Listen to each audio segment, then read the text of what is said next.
think probably we can start by talking about the need for electoral reforms. Because when you talk about deficit in terms of the entire electoral process, you cannot have democracy. There's no point even talking about democratic reforms. My good friend, my little friend, Cik Mustafa Ali has already covered some ground. So I'll just start by talking about electoral fraud. And of course, after that, the flawed electoral process. I think there are probably two different areas. When you talk about electoral fraud, that even before you go for elections, the result is predetermined. 3 reasons. Number 1, they have delineated the constituencies in their favor. As you know, in Malaysia, you have a right to delineate the constituencies once every 10 years. One will say 8 years. Usually do it every 2 elections. And they always stack it in favor of the ruling party. In the beginning, when BN was initially in power, they used race and religion. They always want to make sure that the maximum number of seats were gerrymandered so that it is skewed towards the rural votes, towards the rural Malay votes.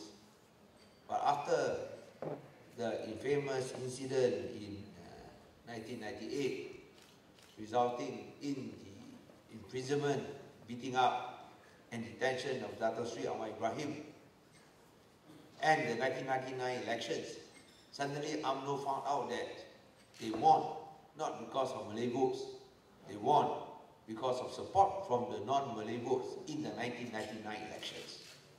And subsequently, the entire electoral delineation exercise was skewed the other way. All UMNO MPs started looking for non-Malay votes, especially in Kedah. Suddenly they all were fighting each other, not for Malay kampungs, but for non-Malay villages and towns. And you find another skewed process, that seats that were actually skewed heavily in the rural vote, suddenly you find a significant non-Malay component. And I think they used that to their maximum in the 2004 general elections, where the former Prime Minister Tun Abdullah Ahmad Badawi won the record number of seats of 91% using that electoral delineation exercise. Now, I'd just like to give an example later of how unfair this electoral delineation exercise. But before that, I would like to talk about another factor of electoral fraud is, I think, a demand by Bersih, in terms of cleaning up electoral rules. And I see my good friend, Dr. Ambiga here. And of course, we have done 3 major Bersih rallies, and still we can't clean up the electoral rules. Clearly, we have to win power, but if the electoral rules are flawed, a big question mark remains whether that can be done. Now, if the electoral rules are forged and fraudulent, then, like what Mr. Sam Rainsy said just now, you have phantom voters. And even you have voters who can rise up from the dead, long past dead, they can go and vote. I remember one very famous case made by the Deputy President of VKR, Asmin Ali, who said that he found out that his father voted, and he was very upset that his father had died for so many years ago, that when he went to the polling station and vote, never come and say hello to his son. Now, this is also the extent of electoral fraud in Malaysia, where electoral rules are padded with either phantom voters or, dead voters, or even illegal citizens. Illegal citizens in the sense that they are foreign residents, foreign workers, suddenly they get citizenships so that they can vote. And And of course, we do not know whether, or we wonder whether what is happening, the tragedy happening in Sabah is also related to that effort. The third factor that relates to this electoral fraud, where, as I mentioned earlier, even before you go for elections, you've already lost. The result is being determined. Is when the referee, the Elections Commission, is obviously biased. If you think that certain football games, you think that the referee is biased, kayu punya referee. You think this referee is kayu, you haven't seen the Elections Commission. And I think Malaysian Elections Commission is prominent, is very obvious, very blatant where their preference is, until one of them has been exposed to be a member of the ruling party. So we have three cases here of electoral fraud, which may predetermine the result even before you go for nomination or you go for the polls. One, delineation of the constituency, skewed, gerrymandered in favor of the ruling party. Number two, where the electoral rolls are padded or forged. Number three, of course, a biased referee in the form of a prejudiced elections commission. Now, some of the examples of how unfair the delineation exercise can be, when you look at the way the constituencies are structured. In Malaysia, if you analyze the disparity in the number of voters, the smallest parliamentary seat in Malaysia is P125 Putrajaya with 15,308 votes. Whereas the largest constituency is Kapar, 142,419 voters, 9 times bigger. And of course, it is not surprising that Putrajaya is won by UMNO, Kapar is won by PKR. So 1 BN, 1 PR. It should be 1 BN, 9 PR. If that is the case, if there's one man, one vote, I think we would have been in Putrajaya in 2008. Don't have to wait until next month, at the next elections. So if you look at the one man, one vote principle, that is not respected in the entire constituency delineation exercise. Now, looking of course, with rural-urban migration, it is no longer the case that urban areas are dominated by non-Malays, leading to underrepresentation of urban votes, and of course, largely non-Malay urban seats. So there is no longer this clear dichotomy. No clear dichotomy that urban votes are non-Malay votes, urban seats are non-Malay seats, or rural seats are basically Malay seats. Now, according to the third quarter of 2013 electoral roll figures, of the 11 parliamentary seats with more than 100,000 voters, 8 of these, namely Selayang, Gombak, Ulu Langat, Puchong, Kelana Jaya, Subang, Kapar, Kota Raja are either Malay plurality or majority seats. So we can see that of the 11 parliamentary seats with more than 100,000 voters, 8 of them have Malay majority or plurality seats. For example, for Gombak, again, I choose the seat of my friend Asmin Ali. Nanti kena belajar minum lah. It's a 77% Malay majority seat. And it has how many thousand voters? Why, my latest figure is quarter 3, 131,951. So no more really. So I stand corrected because you are the MP, you should know. Hence, it is the urban Malays who are now being underrepresented. In the past, it was always being the urban non-Malays. But now it is the urban Malays.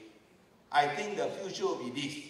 the urban voters will always be underrepresented because the urban voters will be supporting Pakatan Rakyat.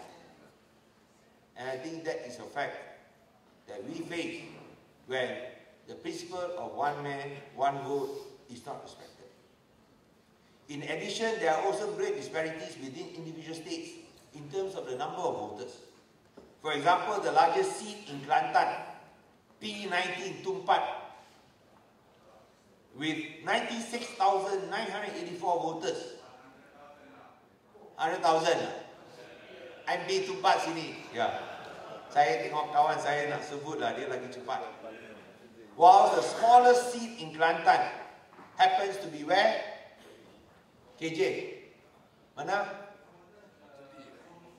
Gua Musang, betul lah. No, Gua Musang, 39,226 voters. It cannot be a mere coincidence that Gua Musang is held by BN, whilst Tumpat is a past seat since 1999. Similarly, the largest seat in Kedah is where? Baling. A past seat with 92,431 voters, while the smallest seat is Langkawi, UMNO, with 36,650 voters. So we can see that we are losing seats just by contesting the elections. BN is winning seats without even having to wait for the polls results to be announced. But then again, if this goes on and on, it can also hit the other way, especially when voters get fed up. The largest state seat in the country is where? In the whole Malaysia, the largest state seat in the country is Selangor, N39, Sri Sedap. 71,580 voters for a state seat, and that is held by UMNO. In the state of Johor, the 4 largest seats are all BN seats, with close or more than 100,000 voters.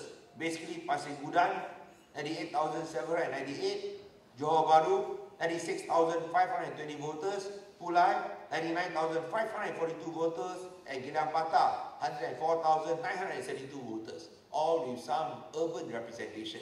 And I think because they are large seats, likely they all will be won by Pakatan Rakyat. Clap lah. Ini tak tahu lagi pelihara dia nak datang. Asmin, tolonglah sikit. Now, given these voter disparities, I think it should be obvious there is a gross impartial constituency. There's a partial constituency delimitation exercise. And nothing can be more obvious than if you look at the percentage of seats held. Now, if you look at the 1969 election results, I think that was one of the results where at least, the disparity was not so big, but still it was quite large. Barisan Nasional's percentage of votes in 1969 was the lowest ever, 45.3%. But they won 52.1% of the seats. Now we are talking about, of course, peninsular seats. Sorry, we are talking, of course, about the total number of seats. 45.3%, but they won 52.1% of the seats. 45% of the votes, 52% of the seats. 1974, 61% of the votes, 87% of the seats. 1978, went down 57.3% of the votes, still won 85% of the seats. 82, 61% of the votes, 85% of the seats. 86, went down to 57% of the votes, but still won 83.6% of the seats. In 1990, the votes went down to 52%. And yet, they still won 71% of the seats. 95, they won back 63.4%. the seats went up to 84.4%. 99, because of the Dato Sri Anwar affair, the votes plunged to 55.5%, and the number of seats went down to 76.7%. By 2004, they increased by only 7%, 55 to 62, and yet the number of seats went up by 14%, 77 to 91%. Shows how sophisticated the entire gerrymandering exercise had become. That every year, even though the number of votes they obtained did not go up very significantly, but the number of seats they won went up even more significantly. And that is why I think in 2008, when their votes plunged by 12% to 50%, 50.3%, they still managed to win 63% of the seats. And there's a need, of course, for a return to the one man, one vote principle. Now, if the one man, one vote principle cannot adequately serve a democratic representation of the will of the voters, then of course the ideal situation is to have proportional representation as suggested by Cikgu Ali. But do you expect BN to support PR? Proportional representation is what? PR, isn't it? BN will never support PR. Tak mungkin. They will never support PR. So I think in that respect, they will not give way to a system that has benefited them all this while. Perhaps, in order to come halfway, a more realistic proposition would be for electoral reform and a genuine representation of the will of the voters.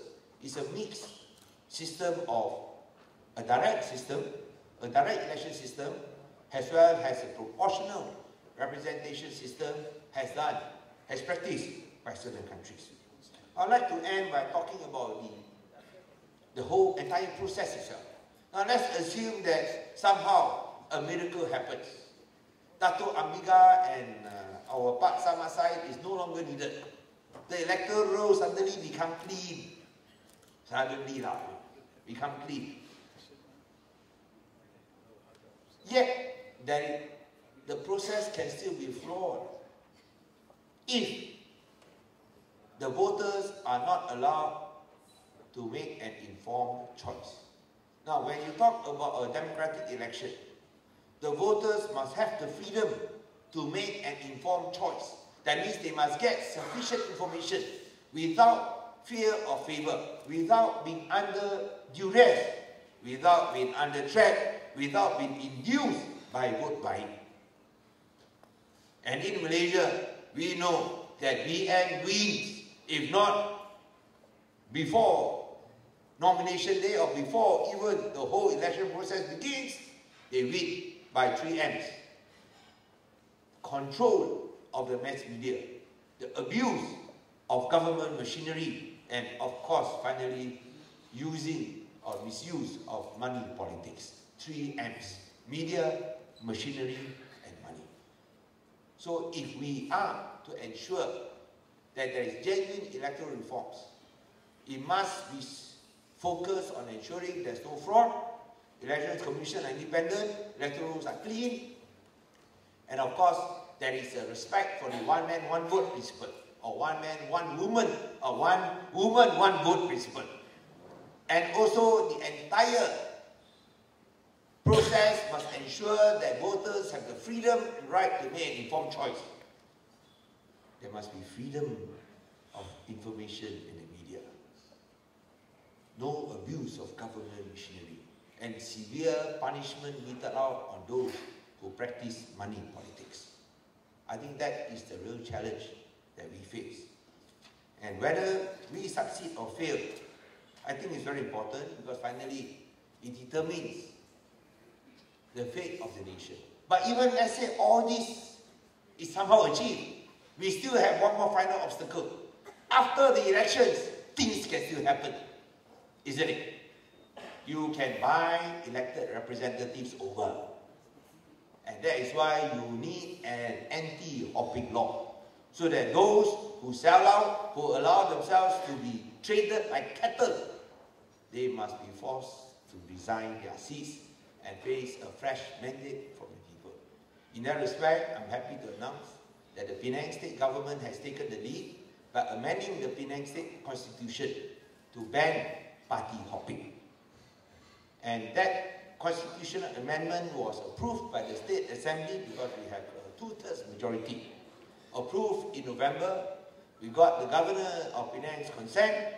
It was gazetted on the 14th of February this year, and on the 15th of February, it is now in force. It is now law in Penang.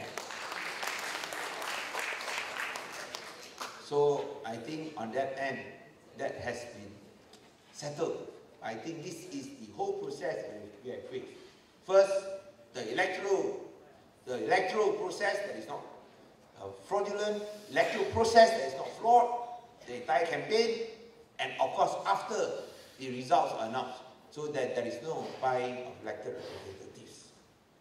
So I once again thank the organizer for inviting me to this conference and hope that we can somehow make it against all odds at the next elections. Thank you very much.